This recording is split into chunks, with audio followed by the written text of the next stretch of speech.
राधे राधे। कल मंगलवार कार्तिक शुक्ल पक्ष को सुंदर देवोत्थानी एकादशी व्रत सबके लिए है और इसी के साथ सुंदर वैवाहिक कार्यक्रम शुरू हो जाएंगे। तुलसी विवाह जो पूरे संसार में प्रसिद्ध है, तुलसी विवाह का उत्सव कल से प्रारंभ हो जाएगा जो कार्तिक पूर्णिमा तक चलेगा। बहुत ही सुंदर बढ़िया तुलसी विवाह लोग करेंगे। जो लोग तुलसी और शालिग्राम जी का विवाह सुंदर संपन्न कराते हैं, लिखा तो ये है उनका दोबारा जन्म नहीं होता है, मोक्ष की प्राप्ति हो जाती है, भगवान विष्णु का लोक प्राप्त होता है। ये बहुत पुरानी कथा है। ये है तुलसी जी भगवान की पटरानी कैसे बन गई, भगवान की पटरानी कैसे बनी, और सबका स्थान जैसे पत्नियों का स्थान चरणों में है, तुलसी जी का स्थान भगवान के सर पर क्यों है, खोपड़ी पर क्यों है। जबकि संसार में लोग कहते हैं ज्यादा खोपड़ी पर न चढ़ाओ, लेकिन भगवान विष्णु ने अपनी पत्नी को खोपड़ी पर क्यों चढ़ाया, समझने की आवश्यकता है। ये तुलसी कौन है और कैसे बनी भगवान विष्णु की पटरानी। ये जालंधर की पत्नी है। जालंधर की पत्नी बहुत ही पतिव्रता, पातिव्रत, व्रत के प्रभाव से, शक्ति के प्रभाव से इसका पति पता नहीं कितनी सतियों का सतीत्व नष्ट किया जालंधर ने। देवताओं ने विचार, और किसी से मरता भी नहीं, देवताओं ने विचार किया अगर यह जीवित रहेगा तो पता नहीं कितनी सतियों का सतीत्व नष्ट होगा, इसलिए इसको मारा कैसे जाए। सबने विचार किया, लेकिन सती का प्रभाव, सती के सतीत्व से, शक्ति से ये मारा भी नहीं जा सकता। सभी देवता युद्ध करके हार गए, किसी से मरा नहीं। अब क्या हो, देवताओं ने एक मीटिंग किया, सबके सब आए, तो देवराज इंद्र से भगवान ने कहा तुम जाओ और जा करके जालंधर की पत्नी का सतीत्व नष्ट करो। इंद्र ने कहा महाराज हमारे बस की बात नहीं है, क्योंकि सतियों का जो बल है उसके आगे किसी का बल नहीं चलता। महाराज मैं नहीं जाऊंगा। शंकर जी ने कहा हमसे कोई मतलब नहीं। अब तो नारायण जो जगत के पालनहार हैं, विष्णु भगवान, इनसे सब लोगों ने निवेदन किया महाराज आपके अलावा और कोई इस संसार का रक्षक नहीं, पालनहार तो आप ही हैं, आप जगत का कल्याण करें। जब जगत का कल्याण करने के लिए महाराज विष्णु भगवान जब चले, लक्ष्मी जी ने कहा महाराज ऐसा मत करो, क्योंकि आप जाओगे सती किसी सती स्त्री के सतीत्व को नष्ट करोगे तो इस संसार में जो जैसा करता है वैसे उसको प्राप्त भी होता है। जैसे आप किसी की पत्नी के साथ दुर्व्यवहार करोगे तो आपकी पत्नी के साथ भी तो कोई दुर्व्यवहार कर सकता है। काहुन को सुख दुख कर दाता, निज कृत कर्म भोग सब भ्राता। अपने कर्मों का फल पूरा संसार भोगता है, ये नियम आपने बनाया है, महाराज हमारी समस्या आप न जाओ। विष्णु भगवान ने कहा देखो जाना पड़ेगा, क्योंकि संसार की जितनी सतियां हैं उनके सतीत्व को नष्ट करने वाला दुष्ट जालंधर, मैं इसको समाप्त अवश्य करूंगा। इसके लिए हमको चाहे कुछ भी करना पड़े। भगवान विष्णु जालंधर का, भगवान विष्णु ने वेश बनाया और जालंधर ने अपने पत्नी से कहा देखो हम देवताओं से लड़ने के लिए जा रहे हैं। पत्नी ने कहा महाराज देखो देवताओं से युद्ध करना बंद कर दो, मैं तो कहती हूं सुमार्ग पर आ जाओ, धर्म किया करो, लेकिन आप मानते नहीं हो। जालंधर हंसने लगा, अरे देवी तुम क्यों चिंता करती हो, जितने देवता हैं अरे उनको तो मैं मसल दूंगा, कुचल दूंगा, ये देवताओं में ताकत कितनी है। आज जालंधर की पत्नी ने सुंदर आरती उतारी अपने पति की और तिलक लगाया, जाओ महाराज और जल्दी आ जाना। आरती करके विदा किया। कुछ ही देर के बाद भगवान विष्णु जालंधर के रूप में आ गए। जैसे देखा वृंदा ने जैसे देखा, जालंधर की पत्नी का नाम है वृंदा, वृंदा ने देखा महाराज आप वापस आ गए इतनी जल्दी।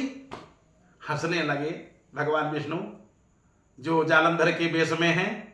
देवी देवताओं ने हमसे हार मान लिया और हार मान करके सुलह कर लिया, सबके सब चले गए। अच्छा महाराज तो ये सब कैसे संभव हो गया? अरे बस मेरे भुजाओं का बल देख करके देवता सब ऐसे ही परास्त हो गए, सबने सुलह कर लिया, चलो विश्राम करते हैं। नारायण वृंदा के साथ में जाकर के विश्राम किया, सहवास किया। सतीत्व जैसे नष्ट हुआ उधर देवताओं ने जालंधर को मार दिया, भुजा कट करके आंगन में गिरी, दीपक जो जल रहा था बुझ गया। देखो अमंगल होने लगा। दीपक जो सती का दीपक, वृंदा का जो दीपक जल रहा था बुझ गया। उसने अपने जैसे दीपक को बुझा हुआ देखा भुजा कट के गिरी, मुकुट गिरा आकर के, जैसे देखा अरे ये तो मेरे पति की भुजा है, ये पति का मुकुट है जो हमारे शयन कक्ष में है, ये कौन है? जैसे देखा विष्णु भगवान पर, अरे तू कौन है? विष्णु भगवान ने कहा देवी मैं। जैसे देखा अब तो वृंदा रोने लगी। वृंदा ने कहा हाय दुष्ट विष्णु, लोग कहते हैं तू बड़ा दयावान है, बहुत सबके ऊपर दया करता है। क्या दया करता? तूने मेरे पति को मरवा दिया, मैंने तेरा क्या बिगाड़ा था? रोने लगी। लोग तुमको कहते हैं बड़े दयावान हो। वृंदा रोने लगी, बोली हे विष्णु ते दया नास्ति पाषाण सदसम मनः। तेरा जो मन है, हृदय है, पत्थर जैसा है, तूने मेरे पति को मरवा दिया।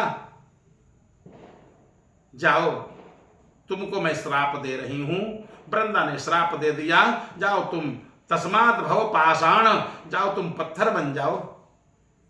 विष्णु भगवान ने कहा देवी तुम जो भी श्राप दोगी हमको स्वीकार है। विष्णु भगवान ने श्राप स्वीकार किया। वही भगवान विष्णु गंडकी नदी में पत्थर बने, जिनका नाम है शालिग्राम। शालिग्राम भगवान बढ़िया सुंदर बने, पत्थर बने। और भगवान ने कहा देवी अगर तुम्हारा मैंने स्पर्श किया, सतीत्व को नष्ट किया है, मैंने तुमको अपनी पत्नी स्वीकार किया है, जाओ तुम हमेशा हमेशा के लिए मेरी पत्नी बनोगी।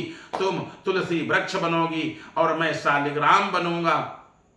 हमारा तुम्हारा संयोग जो कराएंगे, जो हमारा तुम्हारा संयोग कराएंगे, यानी शालिग्राम और तुलसी का जो विवाह कराएंगे, एक तो उनके पत्नी का वियोग नहीं होगा, दूसरे हमारा लोक उनको प्राप्त होगा, धन धान्य की कमी नहीं रहेगी। जाओ, और तुम्हारे बिना अब मैं अधूरा हूं। लक्ष्मी जी का निवास हमारे चरणों में है और तुम्हारा निवास हमारे मस्तक पर होगा। जब तक कोई व्यक्ति हमारे मस्तक पर, हमारे सिर पर तुलसी पत्र नहीं चढ़ाएगा, तब तक उसकी सब पूरी पूजा बेकार है, निष्फल है। बिना तुलसी के भगवान विष्णु की पूजा बेकार है, निष्फल होती है। जब तक तुलसी जी का संयोग न कराया जाए प्रसादी में, तब तक बेकार है। भगवान ने कहा जाओ तुमको हम हमेशा हमेशा के लिए पत्नी स्वीकार करते हैं। वही वृंदा तुलसी बनी और भगवान विष्णु शालिग्राम बन गए। इनका एकादशी से और कार्तिक पूर्णिमा तक, जिसको बोलते कतकी, तब तक बढ़िया सुंदर ये है 5 दिन में उत्सव जो मनाते हैं, बढ़िया सुंदर विवाह करवाते हैं। विवाह कैसे करें? तुलसी और शालिग्राम जी का बढ़िया तुलसी जो वृक्ष है उसको लगावें एक गमले में बढ़िया, और शालिग्राम जी को लावें, विधि पूर्वक बढ़िया आचमन इत्यादि करके संकल्प करके, और उसके बाद धूप दीप नैवेद्य से पूजन करें। और पूजन करके शालिग्राम और विष्णु भगवान का संकल्प बोल करके विवाह वाला, और बढ़िया सुंदर से संकल्प करके किसी ब्राह्मण को समर्पित कर दें, शालिग्राम जी भी और तुलसी जी भी। अगर ऐसा कर देते हैं, यानी शालिग्राम और तुलसी जी का विवाह करके किसी ब्राह्मण को देते हैं, वास्तव में इस फल को तो कोई कह ही नहीं सकता, इतना फल प्राप्त होता है, कुछ कहने को नहीं। भगवान विष्णु का लोक प्राप्त होता है। इसलिए क्या करें?